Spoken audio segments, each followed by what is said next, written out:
Now let's take you to Cape Town now, where striking taxi drivers have now handed over the memorandum of demands. Drivers and operators associated with CATA and Codeta taxi associations have brought the city to a standstill. Now reporter Nobesuthu Hejana is on this story and she joins me now live. Nobesuthu, a bit more calm to what we saw a little earlier on. They've handed over their memorandum of demands to the Premier's office. I'm interested to know, though, if they're going to continue staying away from work, because, you know, as the commuters who might be watching us right now are wondering whether or not they'll be able to use taxis to go back home today.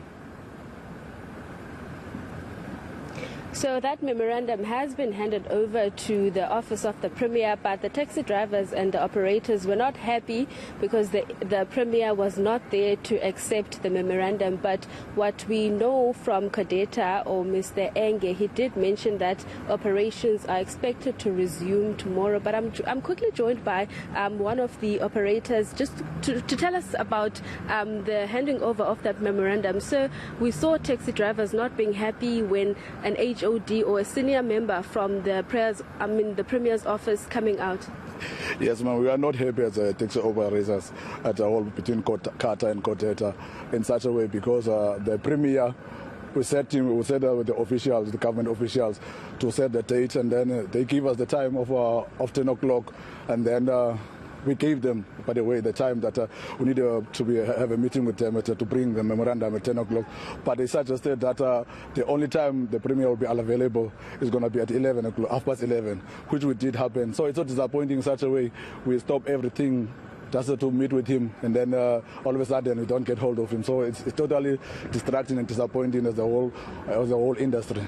And obviously you've given them 7 days to respond to those demands. What if nothing happens? What are taxi drivers and operators are going to be doing? Look, ma'am, it's a broad question that you're asking. As a taxi operator, we're going to keep on.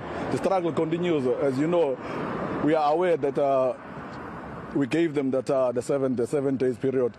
So if anything that is not happening, as you heard our General Secretary, Mr. Armanas, stating that tomorrow we have a meeting with the lawyers to go forward with our plan, not to fight, but to get our things right in order. The government of Western Cape need to recognize the taxi industry. Remember, we are loading 70% of the whole nation of the country, the transport industry. So only 30% is contributing, but we are running at 70% of that thing. So it's really totally unacceptable the treatment we're receiving from the government of Western Cape. Codeta says operations are expected to resume tomorrow. Is CATA also planning to do the same? And are you going to be keeping peace? Because we've seen distractions along the end too. First of all, ma'am, tomorrow the business is going to back to normal. Remember, our march was started at 7 o'clock, so everything's going to back to normal. But the meeting that we're attending with, supposed to attend with the officials, we're going to still continue. But everything's going to back to normal. As we stated, it's a peaceful march. That's what we wanted to do, and then that's what we achieved today. But we saw some taxis being stoned and people being thrown off the the buses, Golden Arrow buses. So look, we were here at that time, nah? That time we were already here. So what happened along the road? Each and every person can take advantage because they know they're going to say, yeah, the taxi industry like this. But the incident that took place, we're already here as officials of CATA and Codeta that we need to meet the president, the Premier. So what happened along the road is nothing to do for CATA and Codeta.